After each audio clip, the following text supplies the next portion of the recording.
Hi everyone, it's Susanne here from the Project Manager Clinic, and today I've got something a little bit different for you, starting with this first podcast on neurodiversity as a project management superpower, and questioning whether autistic strengths actually give you an advantage in a project management world. We'll mostly talk about project management in this series, which will just be a podcast and be me talking by myself, although we may have guests on a bit later as we start to progress through this. If you're not out there and you're listening and you like what you're hearing, please give us a thumbs up and subscribe to the channel. It's great to have you here.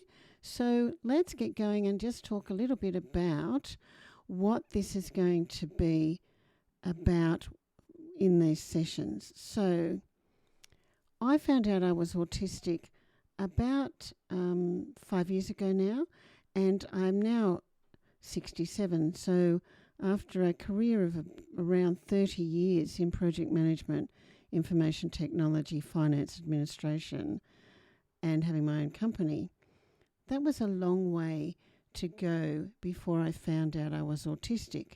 And along the way, I'd managed some very complex, very large projects.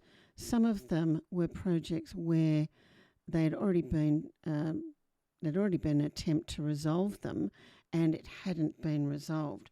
So I was called in and managed to work through whatever the problem was and resolve the project to a successful outcome. Sadly, doing this, though, didn't get me more jobs through the recruiting system, but it did get me some referrals.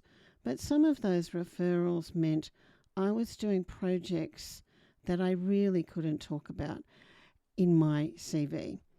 And they were projects where fraud was involved, where a political issue was involved, where a client and their large-scale supplier, particularly I'm talking in IT, were at heads with each other. So there were severe relationship issues, and oftentimes there were severe financial implications as well as reputational issues.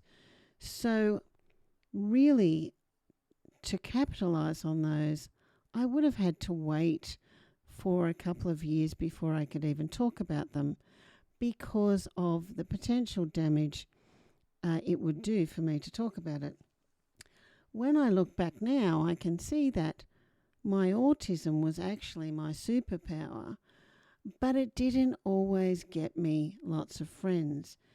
And I still don't have very many friends. Does it really worry me? I'm not real sure that it worries me, but what it's meant for me is that I don't seem like a normal person that a typical recruiter would sit across from. And I've often been interviewed by women, and sometimes it's two younger women in their 30s, and they have a different personality to me entirely. So I guess what they're expecting to see is me being a little bit more bubbly, a little bit more smiley, and not quite as calm and monotone as I probably sound now. I can certainly get passionate about things and I can get excited, but a lot of my work is very matter of fact, solving very large problems and working through to a solution. Now, I put my superpower down to my ability to recognise puzzles, to recognise frameworks, to recognise patterns. That's what I'm really good at. The other thing that I'm really good at is to be able to absorb vast amounts of data. And to give you an example what I mean there, if I was doing a very large project and I was virtually starting at the start, like some of the projects that I've done, say legislation was coming in and we had to develop something quite urgently. So there was really nothing, no business case, nothing like that, no project plan, no budget, no staff, no team, nothing, certainly no solution. So to be able to do that, and on a larger scale, some of my projects were national or very large scale internationally, you have to talk to a lot of people. You have to read a lot of things. You have to think through how you're going to structure a solution, and you have to absorb that information and basically sift through it. So I call that my triage process. Now, I may not look like I'm doing anything at the time because I absorb all that information. I'm very quiet doing it unless I'm talking to people to get information. And then I will just let it work its way through my brain until I get a solution, which comes to me very quickly, and then I can structure the project. Again, I don't necessarily behave in the way that most people do in a corporate environment and the way that people might expect somebody in an executive role as a program director to behave. I'm maybe not quite as chatty. I've always been told that I'm just too black and white. I'm too blunt, which I've never really found so much as an issue for myself, but I know that people don't like it. So I have gone through decades of personal development training to try and modify my own bluntness and my own rough edges, I guess you would call them, while still delivering successfully these very large programs. But to go to a recruiter and talk about that, I'm not fitting in a box, and I'm generally not able to say, well, I went in and there was a business case, and then I did the project plan, and then I did this, and then I did that, and then I engaged with so-and-so and so-and-so. Because my projects were not quite that. There was usually no business case. There was urgency. I had no time to make friends, but I had to influence people, and I had to do it very quickly. There was often times where the niceness had to take a back seat because vast sums of money were at stake and we had to move very quickly. Now, I found that most senior executives, like a CEO, CIO, board member, they responded to that way of thinking and behaving quite well. It was very matter of fact. We got things done very easily, in a very planned, stable fashion, very calm. I'm usually able to stay very calm, so that worked for me in that situation.